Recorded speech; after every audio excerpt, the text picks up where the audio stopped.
Correct? Yes, that's correct. Exhibit B is property owner's verification and consent. Exhibit C is conditional use site plans, revised to show screening.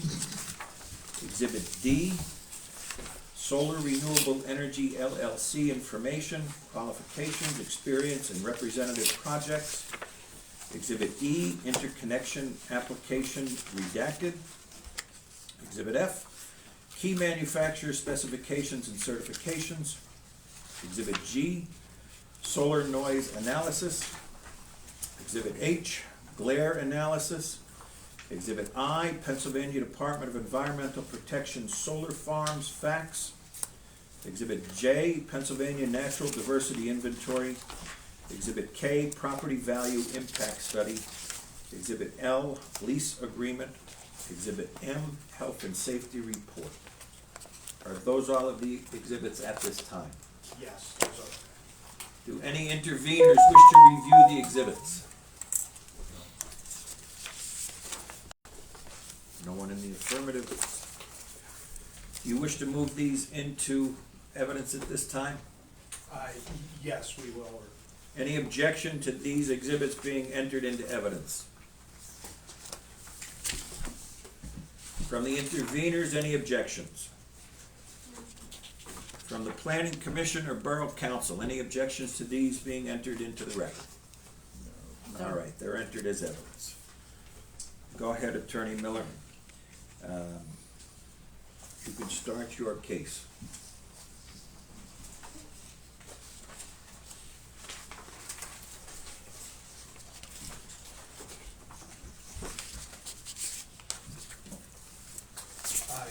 Good evening, everyone.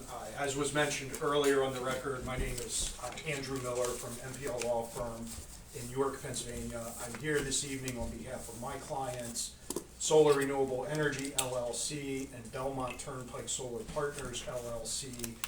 They are applicants for conditional use for a solar energy system at 198 Belmont Turnpike in Waymart, Pennsylvania. That consists of two tax parcels, tax parcel 28-0-0241-0046 and 28-0-0241-0044.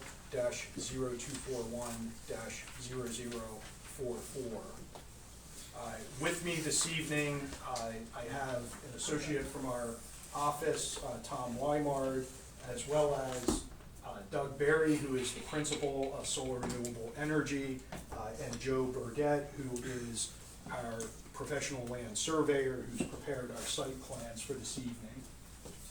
We will also have 4 witnesses via video testimony this evening, and we will introduce those when the time comes. They will all be presenting the expert reports that were in your materials that were handed to you this evening. This property at 198 Belmont Turnpike is located in the rural residential district of Waymart Borough. The parcel is approximately 90.9 acres. We are proposing a relatively small solar facility that would take up about 11.3 of those acres and consist of approximately 7,000 panels. The nameplate capacity or the production capacity of the system is approximated to be 2.5 megawatts when completed AC. This would be a net metering project, which means the system would connect to existing PPL lines in the area, distribution lines, and there's an interconnection application filed with PPL which will show as an exhibit later on. I would like to start this evening by calling our first witness, who will be Doug Berry. Where's Doug? Doug, I guess you could sit there. Please raise your right hand. Do you swear or affirm the testimony you're about to give is the truth, the whole truth, and nothing but the truth, so help you God? I do. Go ahead, Counselor. So, and as I start Mr. Berry's testimony, I also do want to say one more thing about the process. We went over the meetings we attended. If a conditional use is granted this evening, we do want everyone to remember that this is a zoning approval. This is the first step in the process. If the conditional use were granted, the applicant would have to come back to the Borough Council with land development plans showing more detail regarding the development and what they're doing. This is the first bar, which is whether or not it fits and qualifies for zoning purposes. Mr. Berry, could you just identify your position and your role with Solar Renewable Energy? Yes, I'm the CEO and owner of SRE, Solar Renewable. I'll refer to it as SRE, and just we do that for short, rather than saying Solar Renewable Energy throughout it, so. And what kinds of things do you do as the president and owner of the company? I review the modeling, I review the land that we're looking to lease or purchase. Also go through the process of construction, overseeing all the construction that's done on these projects, and making sure that the operation, once it gets constructed, the operations are running appropriately. And in your role with the company, do you act as a custodian of documentation and record keeping for these projects, and specifically for this Belmont Turnpike project? Yes. I would like to have you go to Exhibit B, Exhibit D, which I've given you a copy of previously. And if you could just give a very brief background regarding SRE. I believe this is the same exhibit that was reviewed at the prior public meeting with Borough Council and the Planning Commission. So if it's acceptable to everyone, we'll give an expedited overview of it rather than repeating everything that Mr. Berry went through at that meeting, and then just ask that this be an exhibit. If anybody wants to ask any questions about it, we can do that following the testimony. And I always think a picture's worth. What are you on, Exhibit D? Yes. Exhibit D, John. I can share with you. There's one right above your head. I always feel a picture's worth 1,000 words, and that's why on our front cover, if you go from the top left-hand corner, that's our office building. That was the very, very first project that we did about 15 years ago. Probably one of the smallest projects we've done, but we felt we needed to do it on our own property rather than somebody else's first. As you go around clockwise, you can see that that's in Washington D.C. is where it's located at. It's about a mile from the White House, and it's a parking canopy. Some of the poles are like 30 feet high. That's about the size of a football field that you have, just to give a little idea. The next one, as you go down, that's actually a floating solar array actually on water. We have out of the top three of the first and the third largest floating solar projects we've done in the United States. So it gives you a little idea that we're not two guys in a pickup truck. We really have done some of the most difficult projects in the United States. That was about 9 megawatts, to give you a little idea. So that's a pretty good sized array. And then as you come down around in the lower left-hand corner, that's a solar array on the ground. And that's more or less what we're looking at today here, something that would actually be done on the ground. I'll give you an example of that. Just to keep this brief, we've done about 350 solar projects. And I would say 90% of them or so are actually done in Pennsylvania. We're based out of Mechanicsburg, so we're not from another state, somebody coming in to do that sort of thing. We're local with it. We actually do the development of it, we actually do the construction of it, and then we do the operations and maintenance of it as we go along. And how are your projects typically monitored? We monitor them. There's actually a monitoring system on every one of the solar arrays, but actually on each of the different inverters. So like the bottom left-hand corner, just to give you an idea, may have 25 inverters on it. Each of those inverters actually will have a monitoring system on it.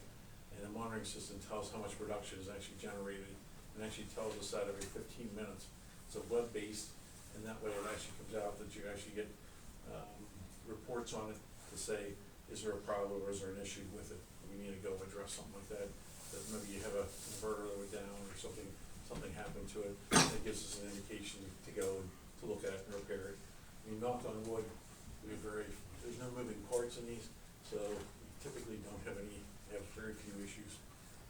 But that's just a system to actually make sure that it's up and running and we can address stuff quickly. Okay, Mr. Berry, are you familiar with the Belmont Turnpike project at 198 Belmont Turnpike? Yes. And could we have Exhibit C? And have you had a chance to review the site plans that we've submitted with the application packet or with the hearing exhibit packet tonight as Exhibit C? Yes. And do those site plans fairly represent the project that you're proposing at Belmont Turnpike? Yes. And can you describe what your interest is in this site that's allowing you to do the project? We have a lease with the landowner for 30 years plus 2 5-year renewals. And we would actually pay them a lease arrangement on a yearly basis for the use of that land. I mean, our intention is to actually develop the solar array as it's laid out there currently. And we included in the exhibit packet an Exhibit L, which was a redacted copy of the lease for this property or for this project. Can you just confirm that that is the lease that was entered for this project? Yes. And the redacted terms are financial terms of the lease, correct? Correct. And does this lease give you and your company the right to develop the project and seek the approvals for the project? Yes. We need a lease like this that allows us the opportunity to be able to file for the connection agreements for like this will be the TpkDrake utility. And we've also submitted in the exhibit packet, Exhibit B, which is a property owner verification. And I would just ask you as well, whether that property owner verification in your project file is from the landowner, Mrs. Linda Drake. That is correct. And this again is a consent from her to you filing this application and moving Correct. forward. Correct. I earlier mentioned a few facts about the project, including that it was 2.5 megawatts AC, approximately 2.5 megawatts AC, and would be a net metering project. Are those accurate facts about the project? That is. As well as that this would be approximately, I think on the plans, we show approximately 7,042 panels on an area of approximately 11.3 acres. Can you just verify that those facts accurately represent the project as well? Yes, I do. Will there be any battery storage on this project? No, there will not be. We mentioned that this is a net metering project that'll be interconnected to PPL. Can you describe for everyone what a net metering project is, what net metering means? Sure. On a solar project like this, you're going to develop energy out of the solar array. You're going to actually take sunlight, it's going to come in as DC energy, and that's what hits the panels. When it goes to the inverter takes and inverts it from DC power to AC power. AC power is what we actually plug in to the wall for electricity to run any of our computers or microwaves or anything like that.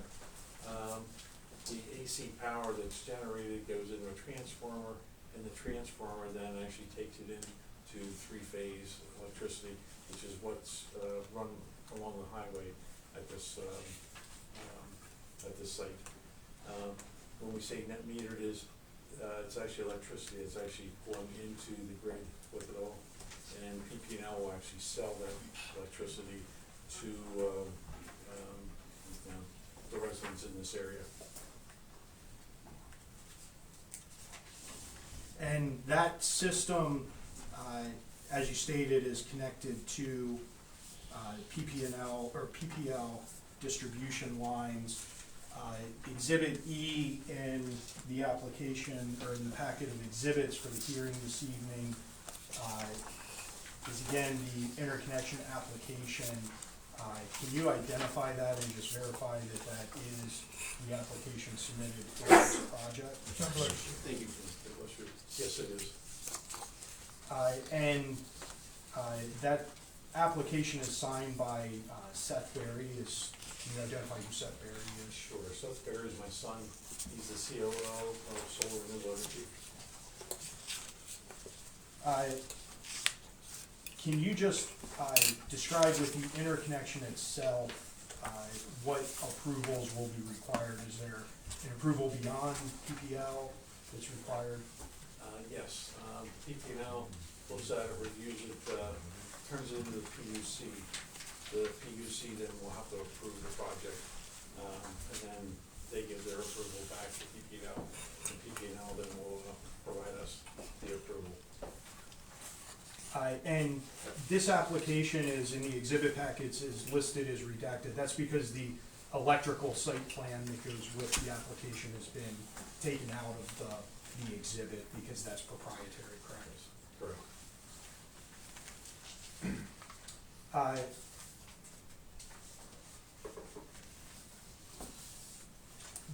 Can you just describe where this application is in the process at this point? This application has been submitted to PPL. PPL is in the process of reviewing it and evaluating the process with it all.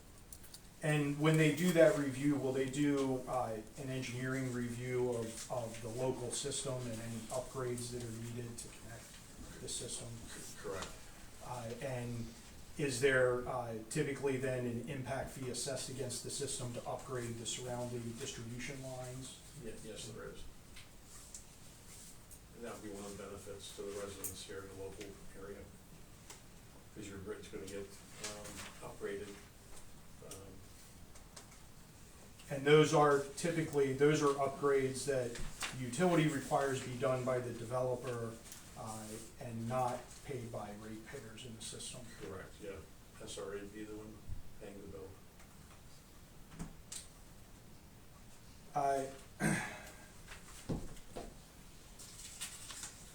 We also had in the exhibit packet, an exhibit F, which were some manufacturer specifications and certifications. I would just ask you,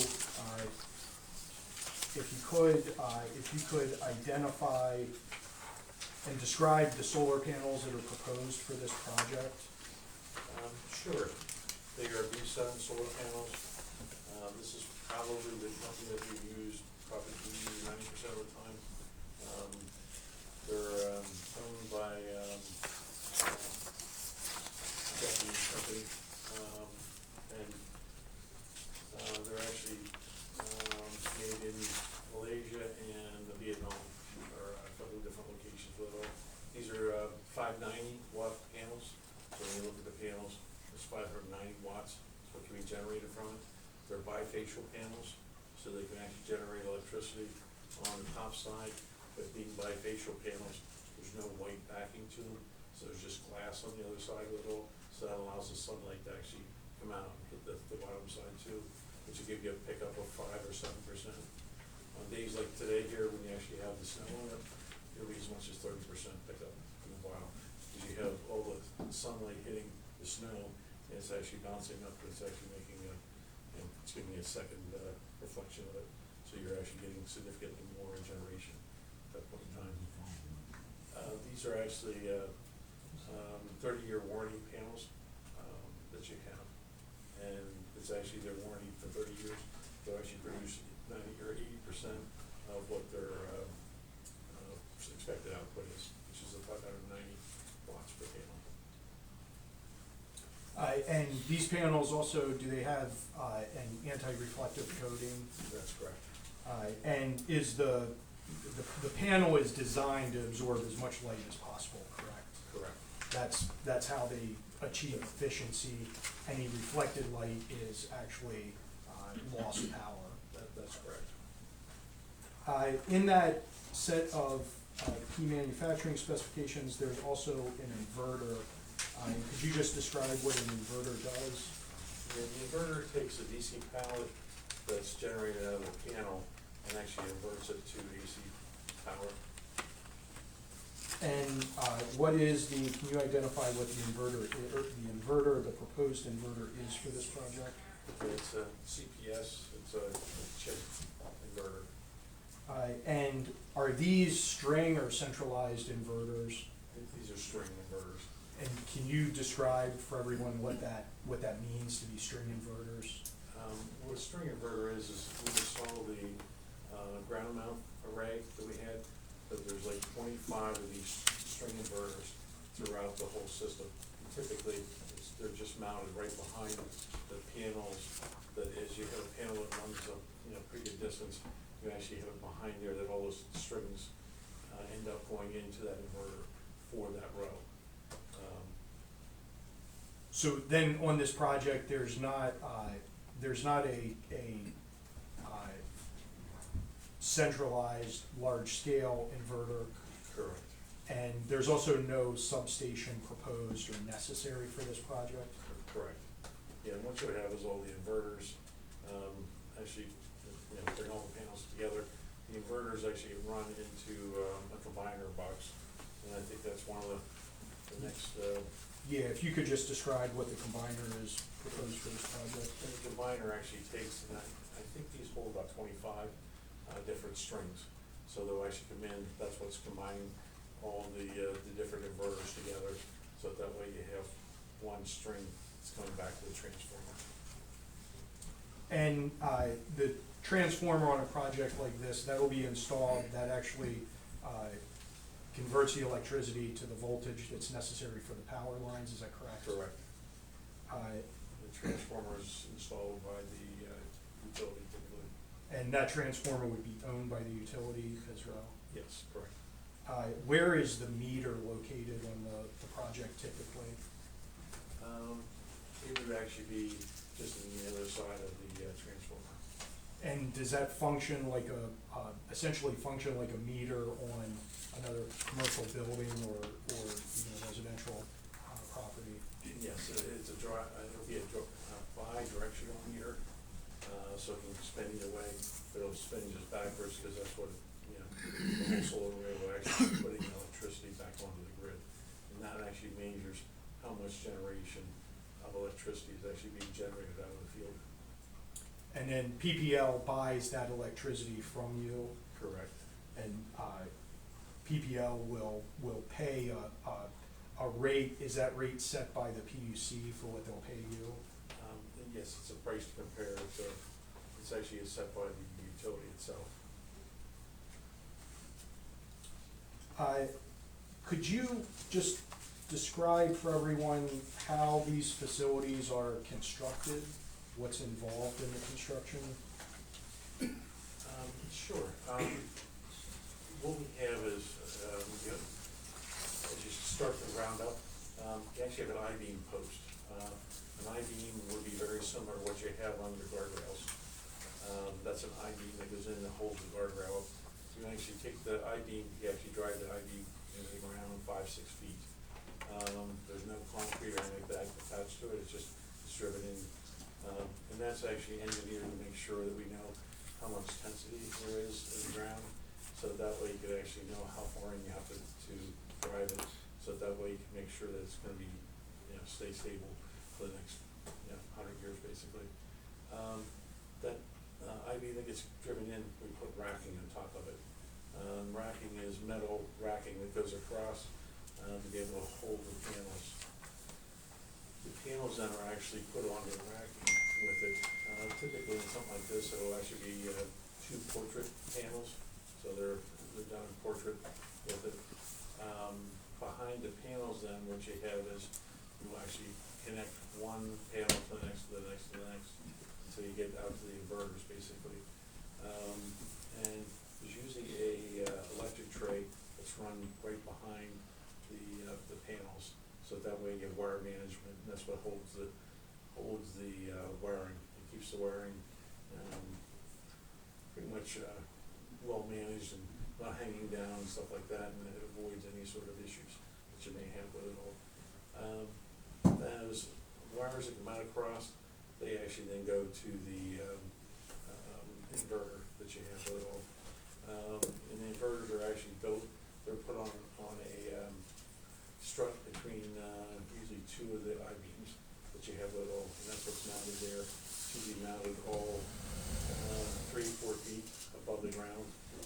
The panels that you have are usually at least 3 feet above the ground, so that way we can monitor any of the snow can actually shed off of the panels, and it actually will come down and actually, when I say shed off of it, it'll usually come off the panels before, people's roofs or stuff like that, because when you have the underneath, the snow, talks about the electric being generated from the bottom of it, that actually warms the panels, and it'll actually let the snow come off the panel with it, and typically it clears fairly quickly with it all. And then you're running, and this is usually, you're running from the one top area to the bottom area typically of the array, so that way you're actually connecting all of the electricity coming forward, and it would actually come into one of the combiner boxes and then into the transformer. And it's actually a much simpler project, this process, than you build a house. You have it, it's a fairly easy process. There's so much more of the approval processes that you get through than the construction pieces. You're gonna probably have 2 months worth of construction. You're out there to get all the panels on, to get everything hooked up and stuff like that. So the rest of the approvals, will take 4 to 6 months.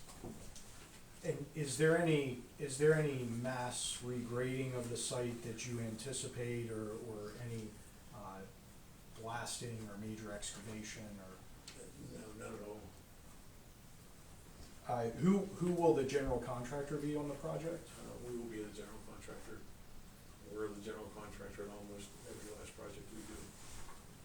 We wanna make sure it's done right and our specs and our people, inspecting it and making sure that it's done and built to our specifications.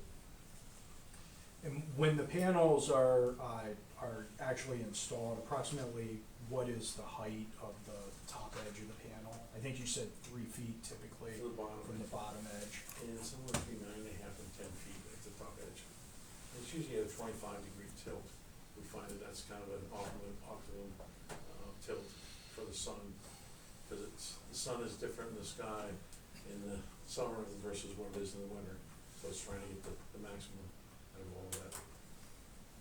And will there be vegetation underneath the panels when it's completed? Yes. And how will that be maintained, and how often do you typically maintain it? We either mow them, 3 or 4 times a year, or whatever the regulations are in that area. What we would like to do with this site is actually have sheep though graze on it. And actually that way the sheep keep the grass mowed down. That way it's being used in that manner to make, we feel that's the best renewable process we can have. So that's how we've tried to start to convert most all of our projects over to that. So. And in terms of I believe you stated earlier that the monitoring would be remotely. When there is a problem, what is the process to get that resolved, and what is your typical response time if a panel goes down or you notice something in your remote monitoring? Yeah, it all depends how significant the issue is, but typically we have our own maintenance people, and we usually send them out the next day to address something if it's, and especially if it's significant. But usually it's the next week or next day or within that week. And when you do have maintenance done at the site, approximately how many people does that typically take, and how many vehicles are there at those times? Usually we have one person that goes on site. The only way that we usually send two people is if we have an inverter issue or something like that. We have the, because inverters are probably 50, 60 pounds.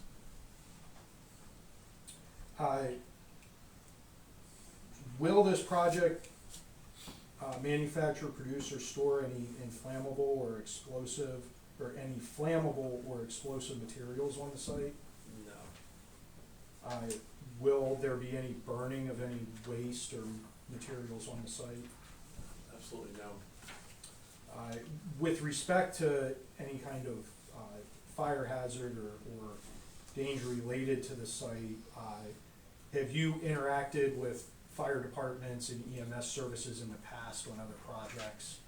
Yeah, it's our policy, and we can meet with them, you know, in the midst of, we can meet with them in the middle of the project, it's what they want.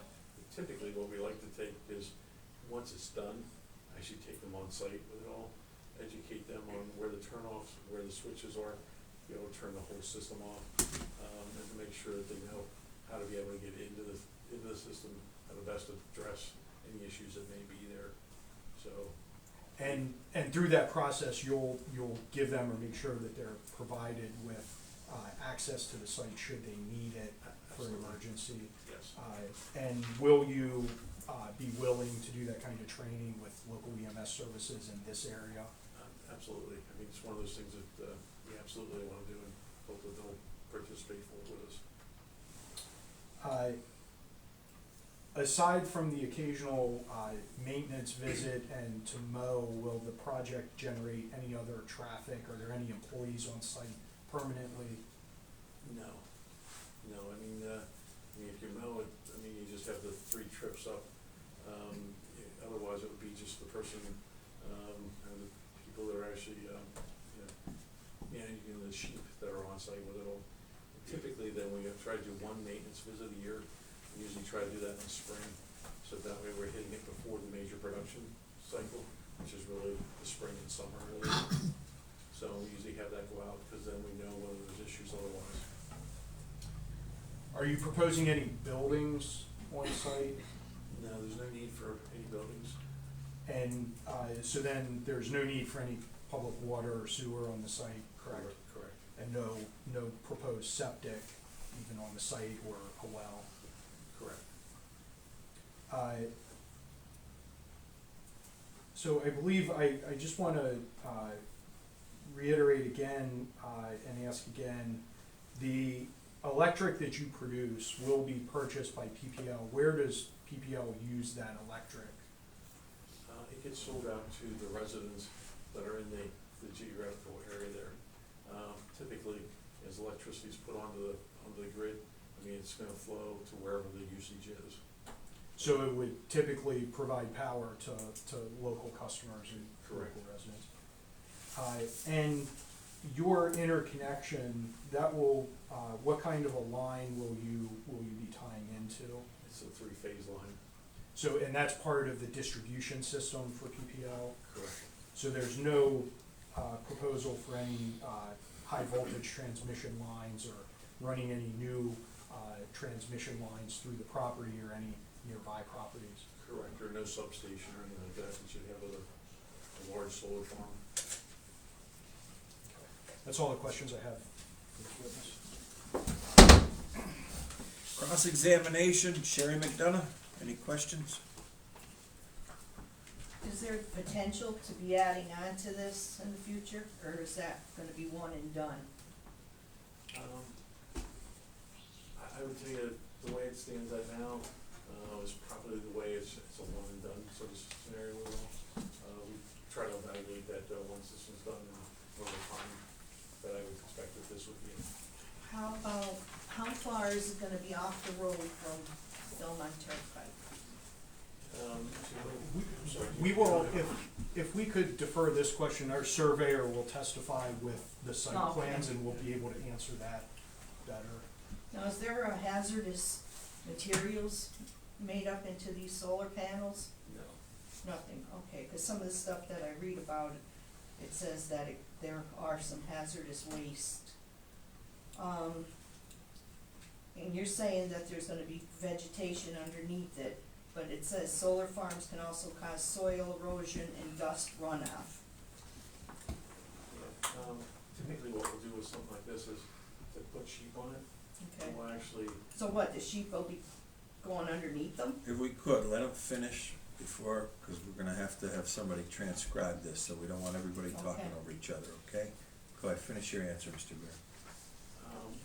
what you do with sheep on it, we'll actually plant grass on it that's actually applicable more to sheep, so that they can actually graze on that and actually get nourishment and the best, use as many sheep on it and grow as much grass as possible so they can fully utilize that. Now, is the grass gonna be around the outskirts, or it's gonna be actually underneath everything? All the ones we do, we plant under everything. Okay, all right. Because, it's high enough up, so that way you can That sheep actually, can get underneath it. Yeah. Okay, well then that makes sense.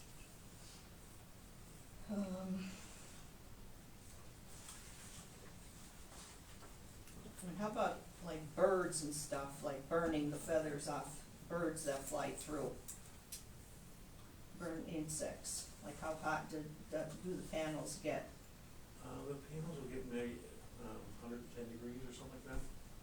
Okay, so it's kinda hot. Now, I won't be here in 30 years when this project is over with, but maybe my children or grandchildren will. So after they are not useful anymore or whatever, how are they gonna be removed, or where do they go to get disposed of? Yeah, and what you have is, there's actually companies who actually come and will recycle the panels. Okay, And what you have is the panels have glass, so there's a lot of things that can be recycled there, and aluminum there. What you have is all the I-beams and are steel, so they can be blown back down. so, Right, it'd be the same thing, it'd be aluminum. okay, my question then is that gonna be something that's gonna be incorporated in the lease for the future? If we're moving on them? Yeah, that'll be incorporated in, that when we're not here, but somebody else is gonna take care of that. Correct.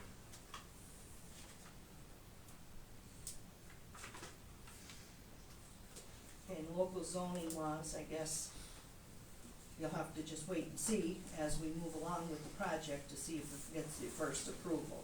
Correct. Okay. Noise, We're gonna have a noise study that's presented here. Yeah, we will have an expert that will address specifically the noise. okay, and the same thing, like when we get pretty heavy winds and stuff here, and they say sometimes if the wind blows through them, it's all like a howling or whistling and stuff too. You're not gonna, I'll let them address the noise with it all. I mean, they're built for 120 or 140 degree wind.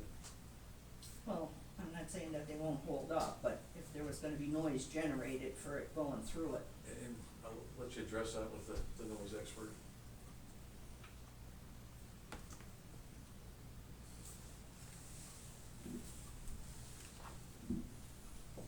Okay, I guess that's all I have. Thank you. Thank you. Deb Galopani, any questions? No. Elise Von Ahnen, any questions? No. Linda Drake, any questions? No. Joshua Miller, any questions? No. Maria Miller, any questions? No, thank you. That's it. Did I leave anybody out? Any other interveners? I'm sorry. Eugene, any questions? Will this be fenced in? Yes. But, like barbed wire on the top or anything like that, or just a, No, just a sorry. fence to keep the sheep in No, here. and people out? Yes. That's what it is. Usually it's 4 or 5 strands. You have to get a little better definition of the sheep of what needs to be put around the bottom of it, make sure the sheep are all housed properly and stay in. So, but no barbed wire or anything like that, it's cattle fencing. And if the township and stuff like that allow us, so that way we don't have to do other sorts of fencing, but that would be our preference, to be able to do something like that.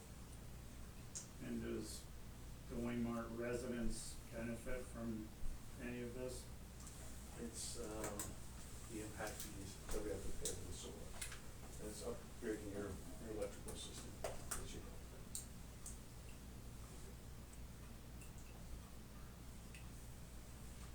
Anything else, Eugene? That's it. Jay? I have a couple Spore? questions. Yes. The size of this, 2.5 megawatts, from what I've read, that's considered utility class. Do you agree with that? No. And why would you say no? Usually utility is, usually anything that's 3 megawatts or less, it's called, DG or distributed generation. When you start to go above, like your 5 megawatts, and then it's more utility scale. I've read someplace where they refer to them as utility class, anything over 1 megawatt. Okay, that's not, Touch base on your application with TpkDrake. How long does that generally take for you to get approval on that? usually it's around 5 months. If everything went perfect, when are you looking to do construction here? Sometime next spring. And I want to address, can you address glare, or will that be someone else addressing the glare? There is a study and an expert to testify about that. Oh, thank you. Anybody in the planning commission have any questions? Yes. Go ahead, John Vitasi. The power that's coming off these is gonna go to PPL lines. Correct. Is that line gonna be above ground or below ground? You mean what we connect into? Correct. Okay, it's just like your house, when it connects into the three-phase, it comes out, it actually comes up a, PCB pipe basically, that goes up. So So it's that, gonna be underground. yeah, it'll come out through the ground and actually up just like an electric house will. Now, how far would that line be from the power line when you connect into it? I'm not sure what you're asking me there. Like, from the window, from your, from your solar farm to the nearest, power line that you're gonna connect into PPL's lines? The distance The between. distance between that. I mean, it's gonna come out from where the solar array is, that you can see there, and you see where the road is, okay?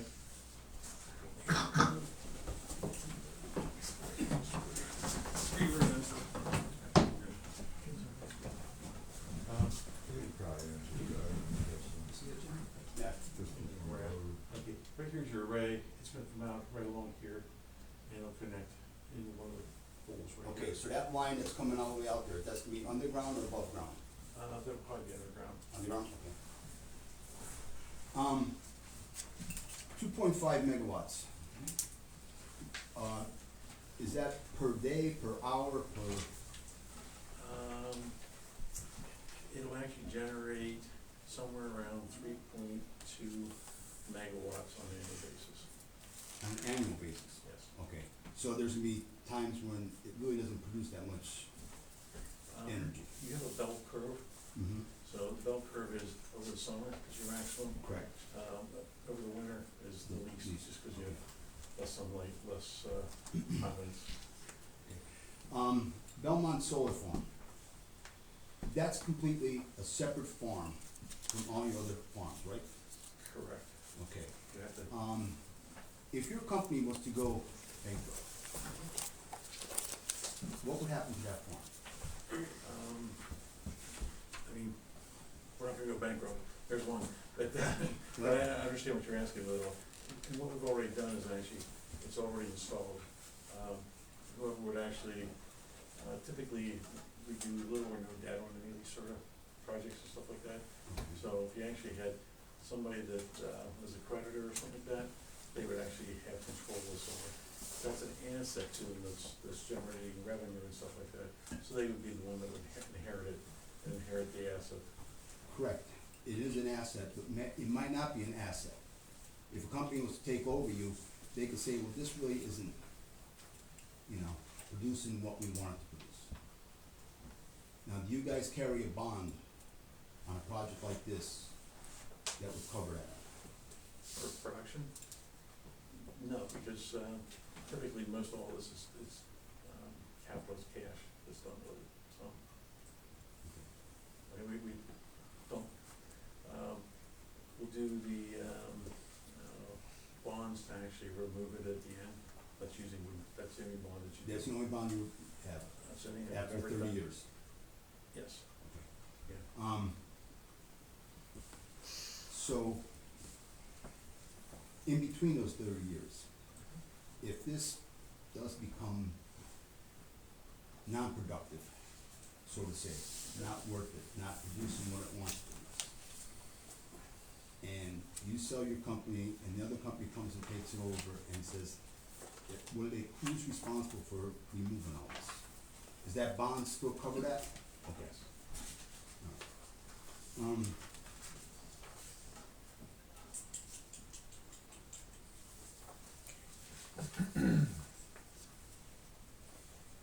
Well, this land, after 30 years, I won't be here, but somebody will be here. After 30 years, will this land be renewed right back to the way it is right now? Yes. The Okay, posts are so all there's taken. there's no damage done with these solar panels to the earth, to the soil, anything like that below? No, they're only concrete, and that's why we do it the way we do it, we don't drive the I-beams in. Mhm. The only concrete you're gonna have is, like a 6-inch pad, concrete to put the transformer Okay. on. And so, and that's easily removed, so that's all that you're gonna have there. The other question I have, you were talking about, somebody mentioned, fire hazards, stuff like that, that you would, educate the fire department on the system. Yes. For what reason? So that if there ever was a fire, so that way they know how to address it. There's actually switches that are there in the very front part of the solar array, so that way you can actually turn the whole array off. So you don't have to go one by one or anything like that. You wanna make sure that somebody is aware of how to handle something like that and how to turn it all off. Now, you say if there ever was a fire, when you're saying that, are you saying that there was a fire caused by these, or if there was a fire someplace else that came into that? Either way, Okay. yeah. Yeah, knock on wood, we've never had a fire, but there's, You didn't know. yeah, no, I. Exactly. All right, that's it. That's all my questions. No, good question. Thank you. Anybody else on the planning commission? Yes, Wayne Maycheck. I mean, this is maybe I'm not an expert at farm or anything like that, but who's gonna maintain the sheep? I would hope one of your people, somebody has sheep here. But, Would that require a barn for them? typically not. Okay. Yeah, we don't for many other ones. Typically what you have is, the panels create shade, create, the shelter for them, and stuff like that. So this would be a special kind of grass, would be a shade specific color or whatever? Well, not the grass wouldn't be good shade. I mean, the panels will actually create the shade Yeah. with it, there's different grasses. I mean, and if we're gonna mow it, we usually do a low no-mow grass that still you can mow it, but it's, it comes up and bends over, it doesn't grow that fast. You're actually gonna have sheep, you wanna have a little different, type of grass seed, or actually be more appealing for the sheep. So, I mean, sheep are a little maintenance heavy in the sense that they need to be sheared, I think, and they produce their thing that's here and there that has to be addressed as well. yeah, and I don't, and we bring in somebody that's an expert with the sheep and stuff like that, and that has worked out extremely well for us. That they don't have to mow and that they actually are able to utilize their own. Okay. Now, would the fire department need any special equipment to extinguish these? No, Can't just go into a hose and? no, and that's why it's more foam and stuff like that. Okay, yeah, but does the fire department need anything special? They're probably pretty equipped for it right now. That would be my expectation, because I've not had any other arrays that we've done, so. Okay. Now, you say that the electricity, you go back to the local grid, to the citizens of Waymart. Now, are they gonna get a special rate to get a bargain, that just that the electricity's gonna be there for them, or is it gonna get maybe 10 cents off? Yeah, and there's, you have to get through your utility, but I don't think that they're gonna give you any special rate or Okay, so something. it's not a significant, reduction rate for any of the residents. Correct.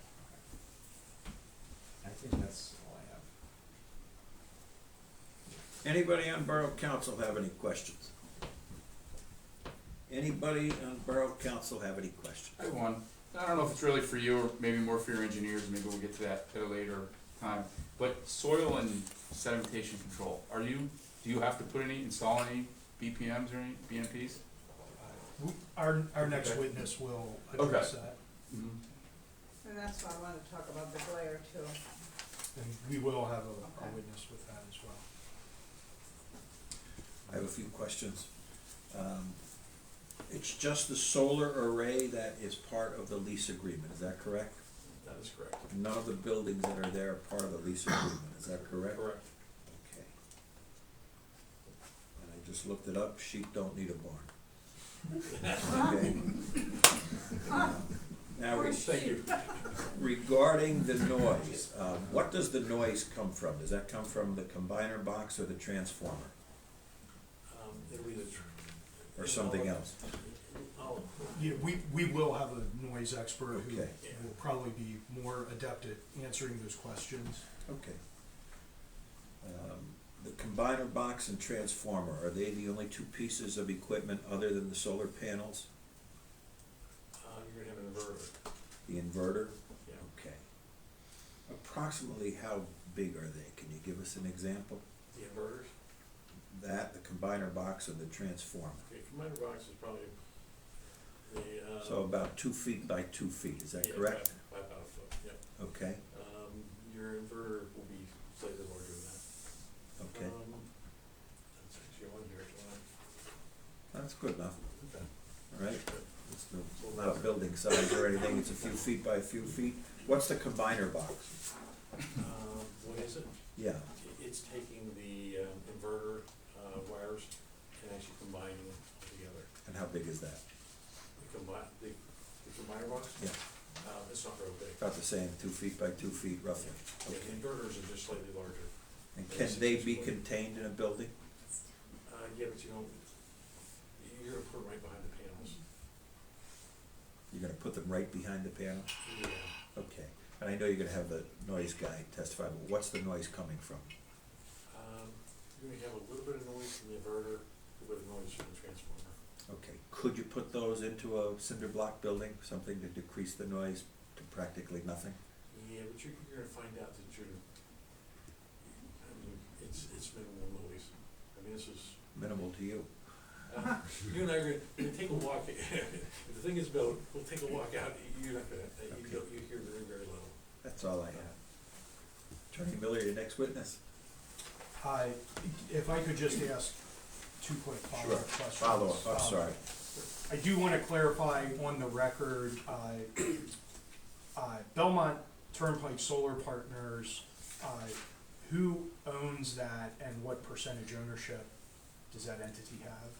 Okay, Belmont is owned by SRE, or Solar Renewable Energy, and they own 100% of it. It's a wholly owned subsidiary. Yes. And then there were questions regarding decommissioning and decommissioning bonds. Just to clear this up, have you in the past on other projects done a decommissioning plan and posted decommissioning bond? Correct. And that's typically a condition on an approval or an ordinance provision, correct? Correct. And would you have any objection to doing that for this project if asked to do it in a condition? No.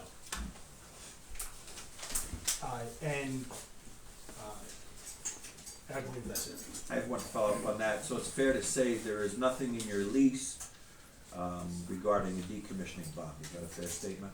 Typically, decommissioning is actually taken care of here within the township or the borough. Could be in the lease though, too, right? Yes, but typically not, because, So it's not in the lease. yeah, because it gets overridden typically Okay, from, the township or the borough. okay. That's all I have. Anybody else have any questions based on Attorney Miller's question? Okay, your next witness? I'd like to call Joe Burgett.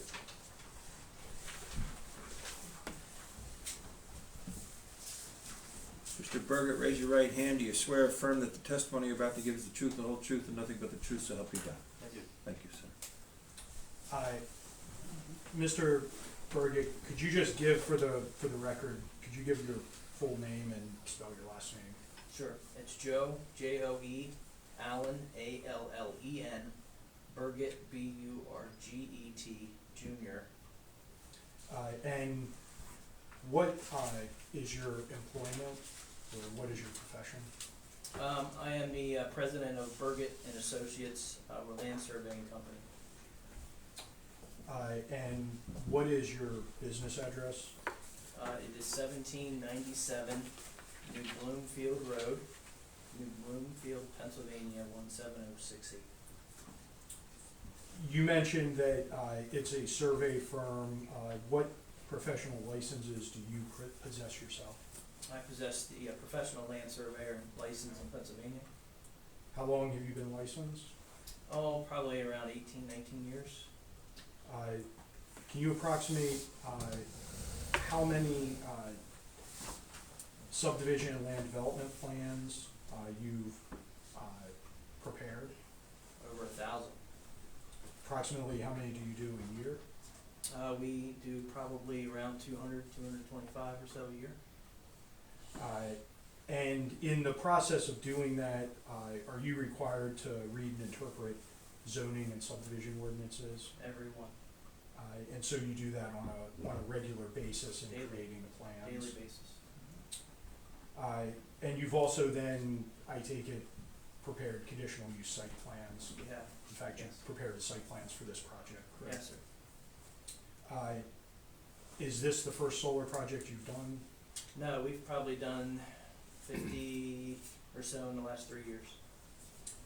And have you ever testified in a conditional use hearing for any of those? Man, all of this. And have you been admitted as an expert witness in those I have. proceedings? Have you ever been rejected as an expert No. witness? I'd like to offer Mr. Burgett as an expert in subdivision and land development, planning, as well as solar facility civil design. Do any of the interveners want to voir dire or question this proposed expert witness on his credentials? All of the interveners saying no. Anybody from the planning commission want to voir dire this witness on his credentials? Both planning commission members said no. Anybody from borough council wish to voir dire this witness on his credentials? No. No objections to him being admitted as an expert witness? That you're admitted as an expert witness. Are you familiar with the conditional use application that was submitted for the Belmont Turnpike Solar Project? Yes, sir. And have you reviewed that application? Yes, sir. Have you also reviewed the Waymark Borough zoning ordinance? And through your knowledge of the project as well as your review of the zoning ordinance, did you prepare the site plans for this conditional use hearing this evening? I have. And we have those up now. This is Exhibit C from the exhibit packet. Can you confirm these are the plans that you prepared for this project? They are.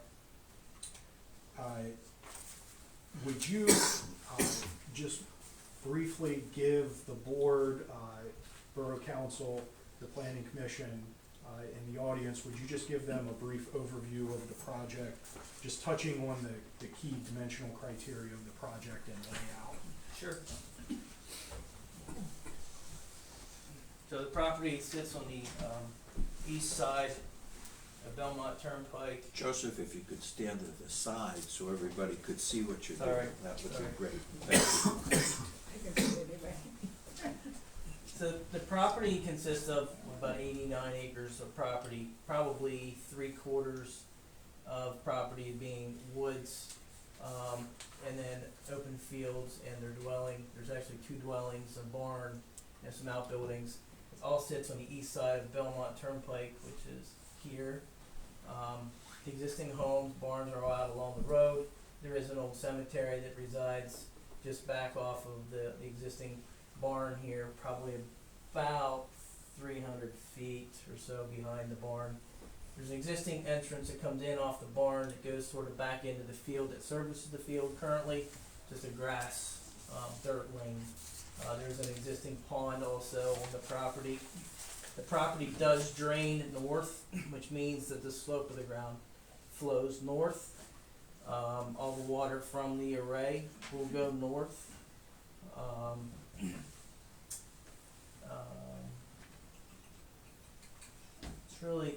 That's really it as far as describing the property. It is zoned rural RR, rural density, rural residential district. There's a zoning line that sort of sneaks in here on this southwestern corner. There is an existing property here to the southwest that's zoned industrial. Across the road, it is also rural residential, and it's also rural residential to the north, and off to the east of the property, which is way behind the property of the array, but it is zoned commercial, recreational. And most of the property to the southeast is zoned RR as well, rural residential. And could we go to sheet, to the fourth page of the PDF, that sheet right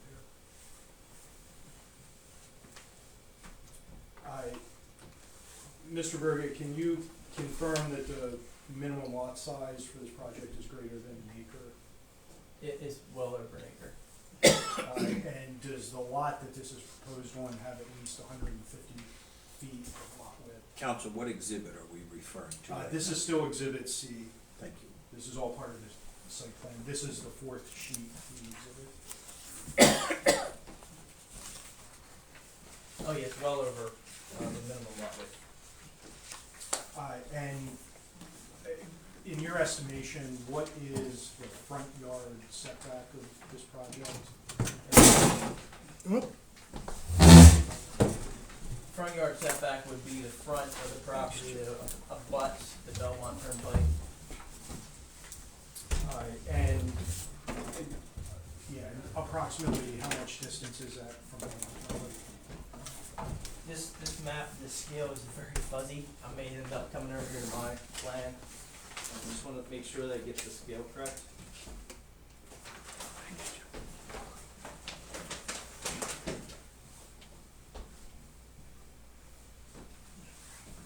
So the array is, You're in front again, Joe. I'm sorry.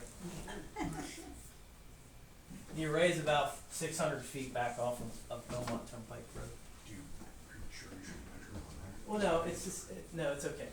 We're good. And what are your side and rear setbacks on the property? They would be the north and the south, which are 50 feet distance from the property line. And if we could go, and have you calculated the lot coverage or the maximum lot coverage on this? Is it? The maximum lot coverage is 25. We are lot coverage of about 12.34. And that's the surface area of the solar panels compared to the lot itself. Correct. Like I said, the lot itself is very large. And again, there's no buildings proposed on your site plan? 0 building proposed.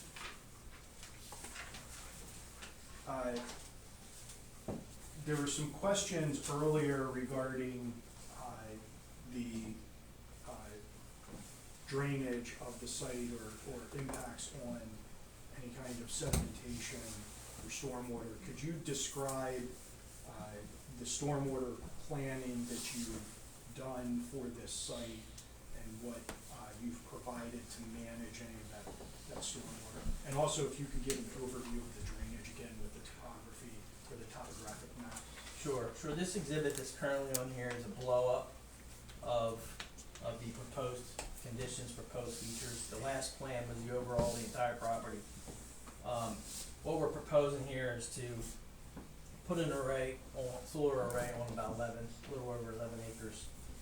On this map, there is an existing drainage way that flows down through from south to north. That is there's actually a split between the array, so there's the west section and then the eastern section. That drainage way carries water from the the south, looks like there's a pond of some sort here to the south, probably outlets, and heads north and flows down through our property and to the marsh to the north of our property. That dividing line there is the natural drainage of the property to the south to the north. The array, when we do a solar array, we do a layout of the solar array, there's Joe, multiple. excuse me, Sheriff, if you wanna get up and No, move so you can see it, feel free. Anybody, feel I'm free looking to at move his so you can see computer everything, best. okay? I'm good. Oh, okay. Yeah, I'm good. Sorry, Joe. That's okay. So when we lay out a property and we start to lay out the array, there's multiple things to look at. First is slope. Steep of the slope, we stay away from it. We like to find properties that are less than 15%, mostly less than 10%. DEP has come up with, DEP anticipated solar was gonna go crazy, so they made this document, it's called an FAQ, which is a frequently asked questions. They figured somebody's gonna ask a bunch of questions about solar, they would have a document prepared answering those questions so people can understand what their process and what their thoughts are for solar. So that FAQ pertains to slopes, so they don't want them on steep slopes, they don't want them on slopes of 15% or more, so we stay away from 15% or more. If you put solar on slopes of 10 to 15, they require something called a splash pad. So you have your panel sitting at an angle of 23 to 25 degrees, and the grass underneath, you got a low drip edge, and then you got a high panel. Okay, so the water's going to hit the high panel, it's going to come off the panel, and it's going to fall at the drip edge, just like your roof of your house. If you didn't have a gutter, the water would come off and go right to the ground.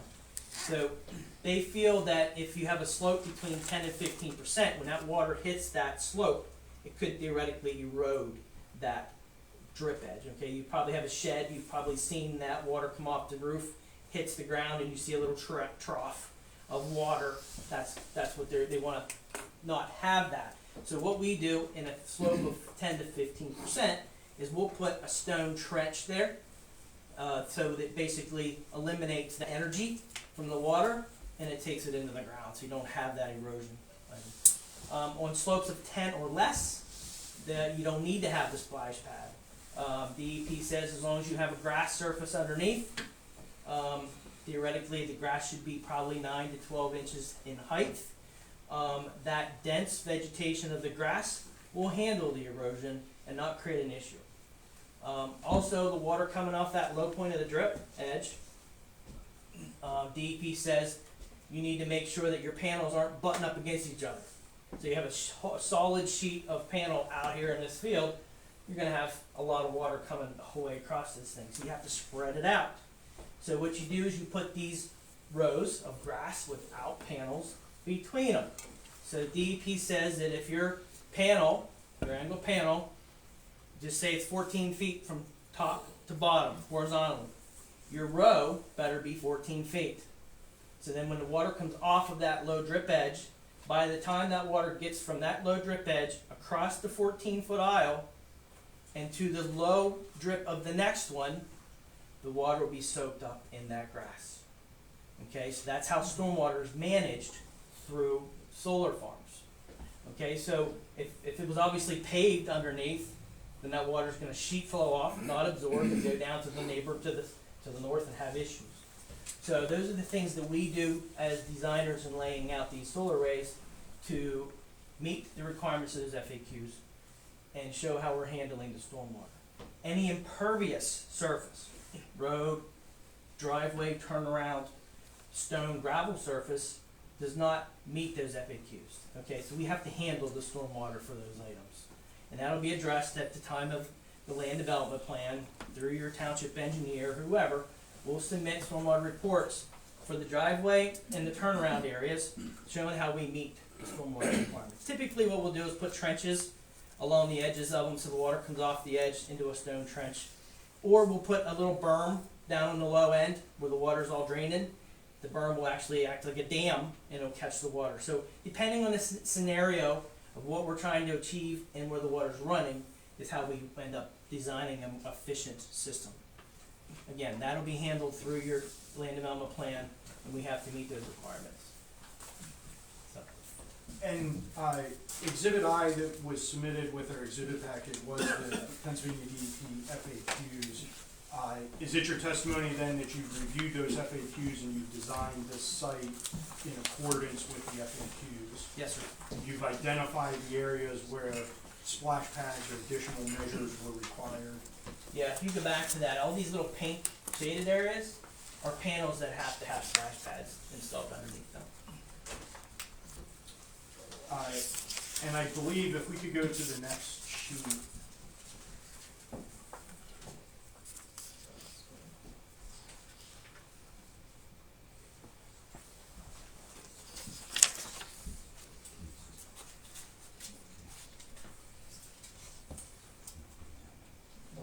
And it should be, yeah, one more with the details. There you go. And you've, Mr. Burgett, you've actually included a detail of the solar FAQ dimensions with your plan. Yes, sir. Yeah, so this is a detail sheet, which shows a couple things here. So the top left is the actual panel, what the panel cross-section would look like. This is the low drip edge I talked about. This is the high end. So you have 3 feet at the low drip, and you have 10 feet at the high end. And this little stone trench here, that's your splash pad if you have to install one. And below that is a detail that comes right out of the FAQs. It basically just says what I said earlier is this is the width of your panel right here. This is the same width for your array, and this is the same width for your panel. So 2 times the width, 1, 2. By the time that water gets from this drip edge to the bottom, the water's soaked up in the grass. Also, this also shows the fence that Mr. Berry was explaining earlier. Just cattle fence, 6 foot high, meets the ordinance. No barbed wire, nothing like that, just regular strands, cattle fence.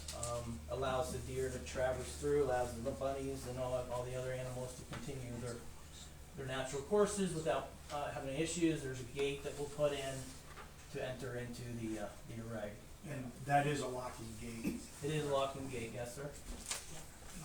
And did you, or could you describe the seed mix that's proposed for this? Yeah, it's a solar mix. It's a fuzz and buzz solar mix. I'm not a landscape architect or anything, but it basically has different seeds for the animals and for the solar, which creates like a less mowing condition, for it.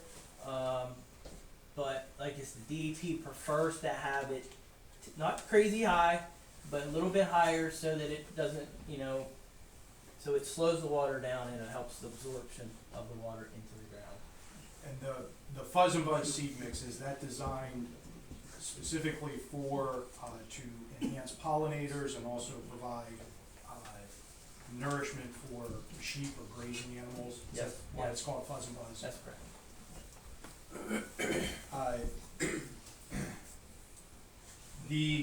If we could go back to the plan sheet again.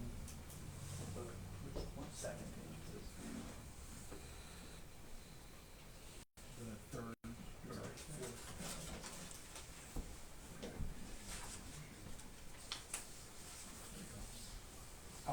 Could you identify and describe the screening that's proposed on Sure. this plan sheet?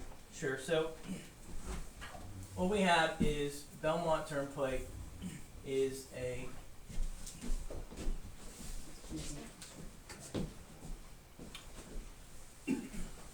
Belmont Turnpike elevation's pretty high. This field sits down. So there was some discussions at the planning commission and supervisors meeting, last public meeting, about the screening. So we've actually included some additional rows of screening up along the road. With the barn, the outbuildings, the houses, and so forth, it does create a natural buffer now. If someone's driving down the road, there's a lot there to block your view from this back field. But we're going to supplement that and put some additional buffers in. Also, we're going to go ahead and add some additional buffers along the south and on the west side of the array, to block the view from the west as well. This shape, these little symbols represent the tree buffers. And have you designed or identified what kind of species would be used for that buffer? Yeah, it's a mixture of a couple things, cedar, arborvitaes, there's a detail on the last page. It's gonna be a staggered planting, yeah. Excuse me. Mr. Miller, would anybody like a bottle of water?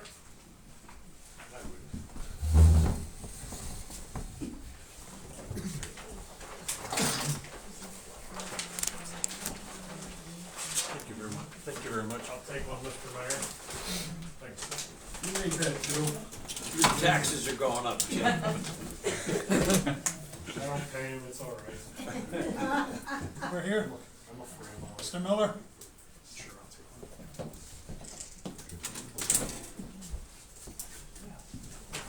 Thank you. We're good? Yeah, I need one Mr. more. Miller? Thank you. There goes our profits. For those profits. Hotel bought those. Thank you. Thank you. Send us the Good. They're good. Thanks, So Randy. there's detail here on the last page, it does show the staggering of the trees, the 12 foot, I believe 12 foot on center, 10 foot, actually 10 foot on center. Some of the trees would include like green giants, there'll be like service berries, silky dogwood shrubs, inkberry, holly bush, winterberry, hollies, American elderberry, so there's a bunch of different types of plants that we could intermix within there. Are you proposing any construction on this site, in or installation of any panels within any wetlands? No wetlands will be disturbed. We did have a wetland delineation done by a professional aquanich, and there's no disturbances of wetlands whatsoever. And are you constructing in any floodways or floodplains? No, there's no floodplains and floodways on the property, in this area. Could you just show where vehicles that would come in, where they would park and turn around? And also on this page, in that location where the gate to the project would be? Sure. So, I mentioned before, there's a barn out on Belmont Turnpike. Just to the south side of the barn, there's an existing lane that comes in. We'll utilize that existing entrance off of Belmont Turnpike. And we'll come back, the existing path that comes back into the field. And as you approach the fence, there will be a turnaround here. The turnaround will be large enough for a truck and trailer, not tractor and trailer, but a truck and trailer, meaning like a lawn landscaping truck, it'll be hauling a 15-foot trailer or something like that with his mower on the back, or somebody with a little gator on the back so that they can service the that's all it is. It's gonna be a truck with a small trailer. They'll be able to pull in, pull up, back, and then leave. So that's the turnaround. It's only for that traffic. And there's going to be a gate at the south end. Currently it's designed on the south end of that turnaround. So when they pull in, they'll probably pull in north, back into the gate, unload, and then when they leave, they'll go out that way. Will there be any artificial lighting, or is there any artificial lighting proposed on your site plans? There's no lighting proposed whatsoever here. Will does a project like this, will it typically have any kind of hazard signage for any electrical facilities or? There's a deterrent signs, like high power, high voltage that will be placed on the fence, but there is no, it's just a deterrent. There's no high voltage, so a deterrent to someone stays away, that's it.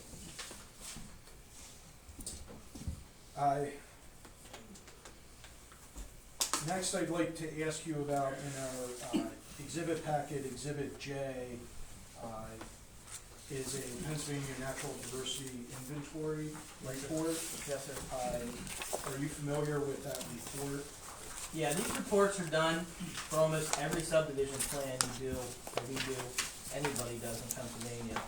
DEP, sewage planning, any earth moving permits, anything, these are always completed and submitted, showing proof that you're not impacting something important to the Pennsylvania DEP. So what it is, it's an inventory, it's a list, so it's like a database online.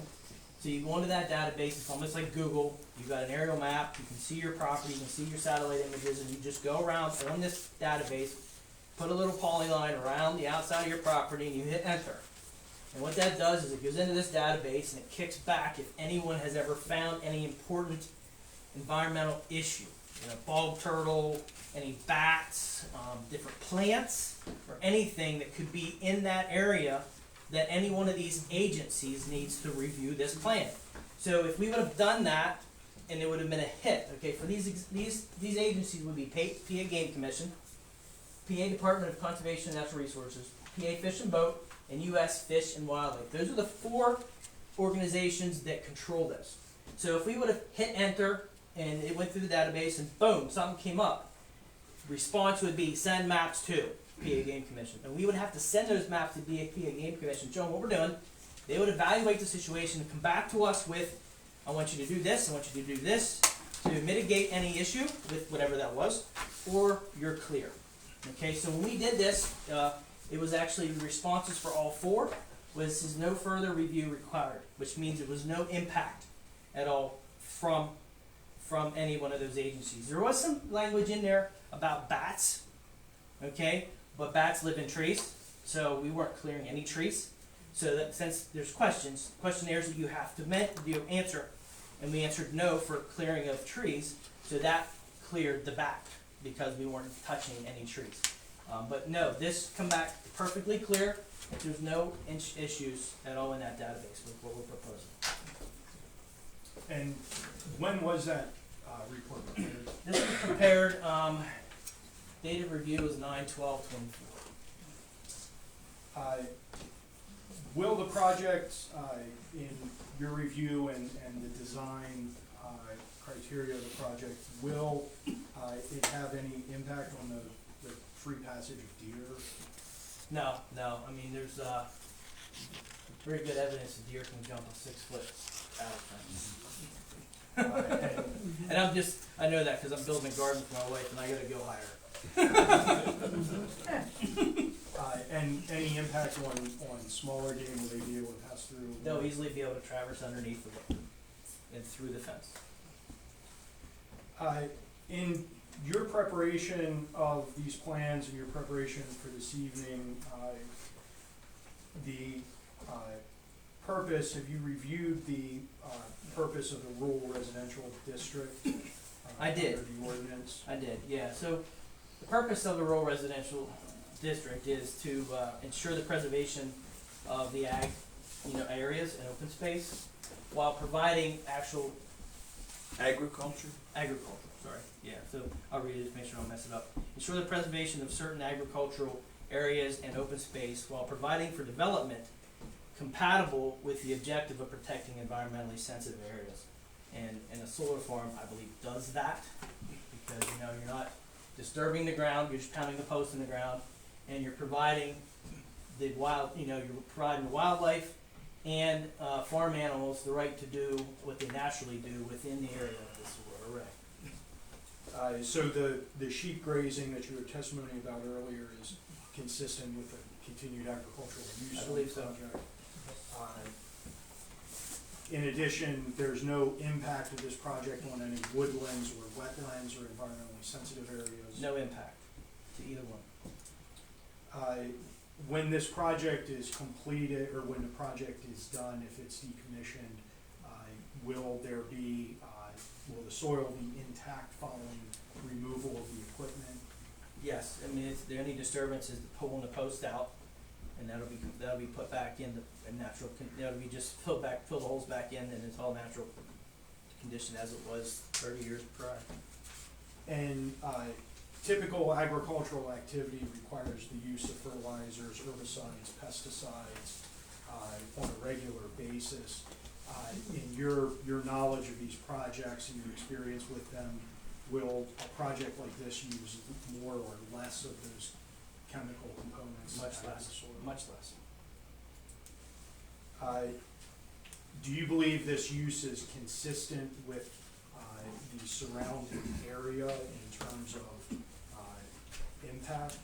I believe so, based on the uses that are allowed in the zoning district. And could you just review, are there uses that are allowed in the zoning district that are more intensive than what's proposed? Yeah, I mean, there's conditional uses that are listed in your ordinance that are allowed by conditional use approval. One would be excavation and quarrying. That's much more disturbance to the property than what we're proposing. There's medical clinics, nursing homes, et cetera. What do? They create all kinds of parking area, impervious runoff, that's gonna be affecting neighboring properties to the north. There's junkyards. I mean, that's terrible to agricultural areas. And greenhouses, which aren't too bad, but they're also gonna create big roofs and big runoff. So I think this is a better use than probably most of them listed in that conditional use, which are allowed under the conditional use.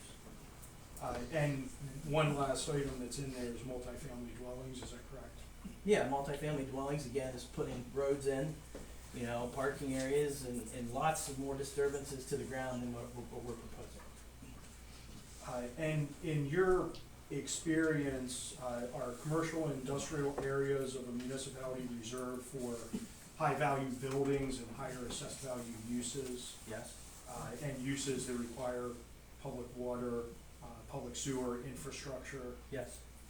And based on that is, in your experience, is this kind of an area a better suited area for this type of project? Most definitely.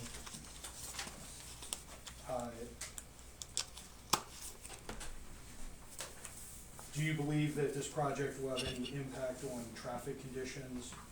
No, not at all. I mean, I listed all those uses there. We're gonna be here 2 times, 3 times, 4 times a month, 1 time a day. I mean, all these other uses are just gonna be multiple trucks and vehicles in and out all day, so, Any impact on parking for surrounding residents? no. And will the project as proposed in this layout create any undue burden on public improvements or facilities or utilities furnished through the borough or any other public agency? No, this has no burden on any of the public utilities or facilities.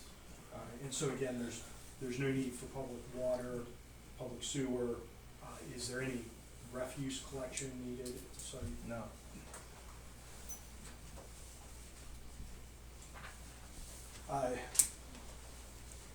And you feel, in your professional opinion, do you feel that you've designed a project in a site that has adequate screening and adequate setbacks to avoid impact or minimize any impacts on any surrounding properties? Yes, sir, I do.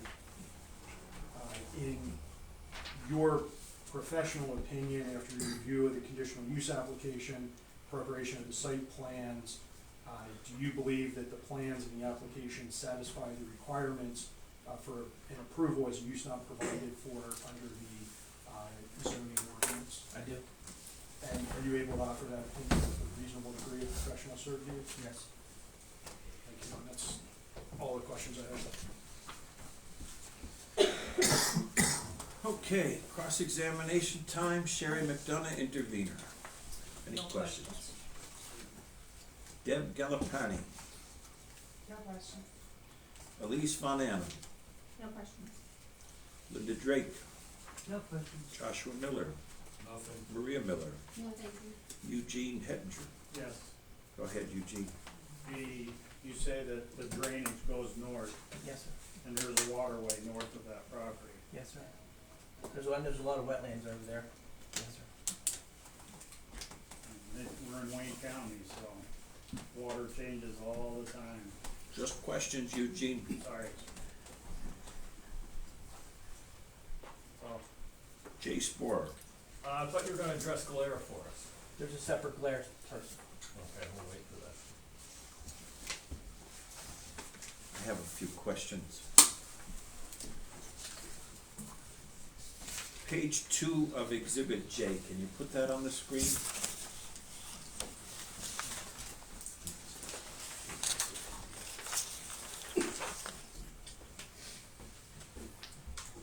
There's a red line there, and it's called the buffered project boundary. Yes, Could sir. you point to everybody where that red line goes?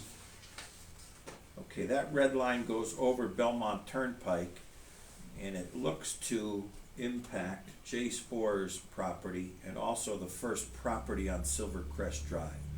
Could you explain to us what the buffered project boundary is? Yes, the red border is basically the outline border that I put on the map that asks for the database to research if there's any sensitive areas in there. So it's beyond our property boundary, just to make sure that we've provided enough, that we don't go tight against the property, but the database limits of their research is the red border line. Thank you. Do you have any plans to have any other accesses into the property other than what's there already? No, sir. Could you show us on the map where the line will go, the electrical power line will go? Can you expand that figure? Yeah, there it is. So Belmont Turnpike is to the left of the plan, to the west. The transformer currently positioned at the turnaround that we talked about earlier, which is just to the west end of the array. There'll be a underground electric line that comes out from that transformer, paralleling the existing road that we come in out to the service pole, closest to service pole on Belmont Turnpike. And that line will be underground? Yes, sir. And where would the inverter be located? There's multiple inverters Okay, how many through the inverters, array. how many inverters will the, Don't- will the, Don't know by answer right now, I don't know. The noise guy would probably know that. It says 25 in there. I was thinking 25, but I didn't know for sure. We will have that, that's been included in the notice. what about the transformer? The noise will be, it'll also be talking about the noise of the transformer. Do you know where the transformer's gonna Yes, be? the transformer is right here, next to the turnaround. Okay, so the transformer, and what about the combiner box? They're within the array. It's gonna be in this area here, somewhere at the turnaround. I don't, That's where it is. Where? I mean, there probably will be maybe two of them. I mean, they're gonna be somewhere around, I mean, you're gonna combine all the, electrical lines that you have here. And that hasn't been set in detail, but, or it has for the, I just don't have it in front of me here. You should probably have one close together. So how many combiner boxes are there gonna be? There's either one or two. And there's gonna be 25 inverters? Is that what you said? Somewhere in that ballpark. And transformers? one. Okay, thank you. What's the break in the panels there, in the array? Yeah, This is that drainage way that I talked about. It's like a hollow. Which would tend to believe that there's steeper slopes on both sides of that hollow. That's why we stay away from that hollow. could you show us specifically on the map where the buffers are gonna be? Sure. The screening. So there's a symbol that Are they depicted on the map? they the are. buffers? There are. There's these Depicted little. how, those little circles? There's the little stars. There's little stars. Okay, They almost look like an asterisk symbol on your keyboard, right? And so there's a whole line of them that runs from the south midpoint of the array and heads on the outside of the fence, heads west, and then heads north the whole way almost to the northwestern corner of the array. And then there's two sections that are on the east side of Belmont Turnpike, on the south end of the property, and one closer to between the barn and the dwelling. okay. And if you could we go to the page prior to this with the aerial view? Could you, This this one? No. Next one. One.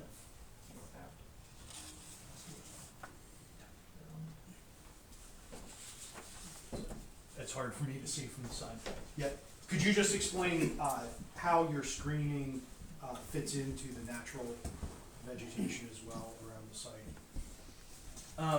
So basically what we have is we have a property owner to the south, which is zone industrial, which is, help me out, what do they do there? It's a child daycare, something? Well, could be daycare, could be drug rehab center, could be a nursing home again, but Okay, one that of whole the above. side of the building is all windows and there's a sunroom, so there could be people living in there. Okay, so on the south end is why we decided to put some buffers on the south end to protect the properties to the south from viewing it.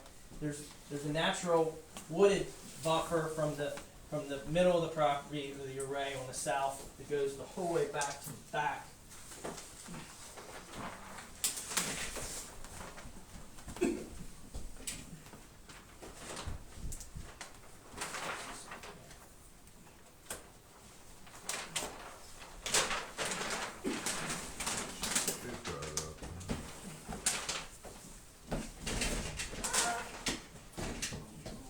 So this is the overall, this is the overall aerial of the entire property. So you can see on this aerial, there's a pond directly south of us, of the array. Most of it is entirely wooded around the south, east, and northeast. This is all entirely wooded. Where's the cemetery? The cemetery sits right below the pond, which is right here. Okay. So what we're trying to do is we're trying to buffer this, the southwest, and the west. So that's why we decided to put a buffer along our west side and our south side along the array. And then also add buffers up along the road to block the neighboring properties across the road from the array. You mentioned arborvitae and cedar, how tall would they be when they're planted? That could be determined, by land development approval or so forth. We can do an 8-foot, I'd like to look at the glare study to see what they actually put in the glare study for as far as the height. You know, Andrew? I believe she used 10 foot? as the height, but on the basis of Of what. the final height, so that can be determined in land development. If you want us to do 6 foot, we can do 6. If you want us to do a little bit higher, we can do that as well. What's the highest you can go to? Well, 10 foot I think is what they said, is what Andrews just said, the glare study is designed to. So I believe at the 10 foot it eliminated all the glare. Right, and maybe you could explain it, it's more difficult to establish bigger plantings, Yeah, so and it's sometimes it's. finding the plants at that height, and plus pulling them out at that height and letting them, not killing them at that height also is usually a problem. Do you have any plans to tear any buildings down on the property? No, sir.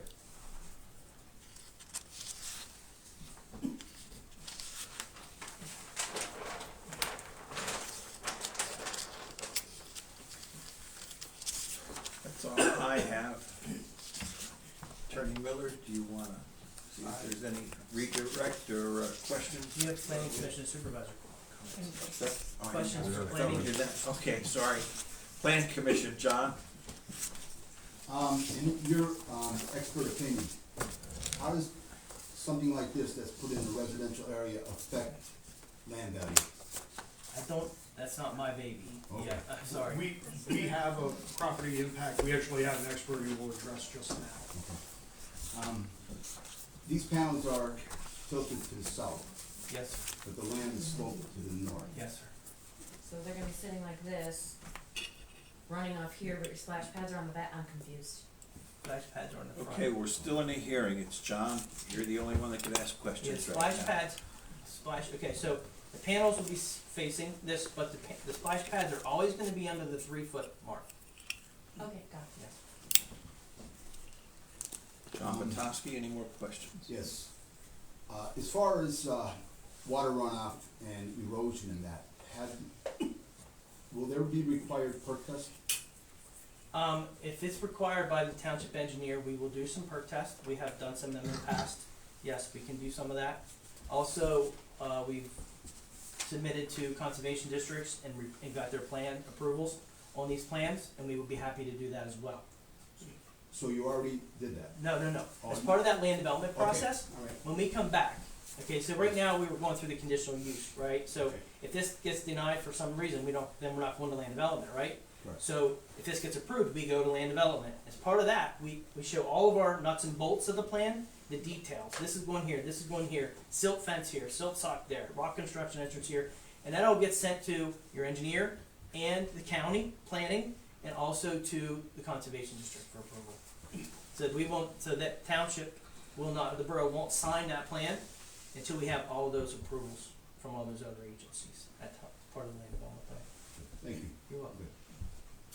Wayne Maychek? Do you suspect, I mean, I think kind of over, sorry, but do you suspect if you encounter with a perk test, you encounter ledge underneath, like the 6 to 8 inches down, which totally affects the runoff? Are they gonna do that will change the plan, certainly, won't it? Well, what we would do is we'd probably do what they call a double ring infiltrometer test at ground surface. Okay, so what that means is there's the DEP, anytime you do a stormwater facility, you go to the base of that stormwater facility, to the bottom surface of that water, and you do a double ring infiltrometer test, which means there's this metal thing, it's got 2 rings, and then you pound it into the ground, you dump water into it, and it times how well that percolates into the ground. And that would tell us that the ground surface is doing. And that's probably what we would end up doing, the ground surface. So if there's exposed rock, that ain't working, right?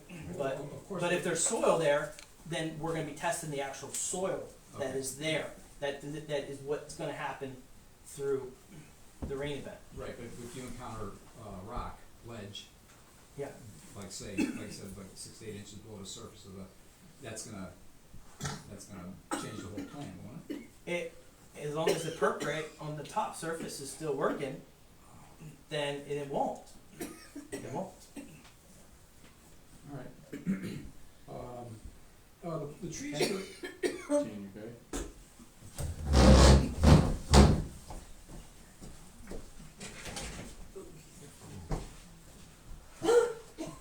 Okay, we're gonna take a 5-minute break because that's one of our jurors.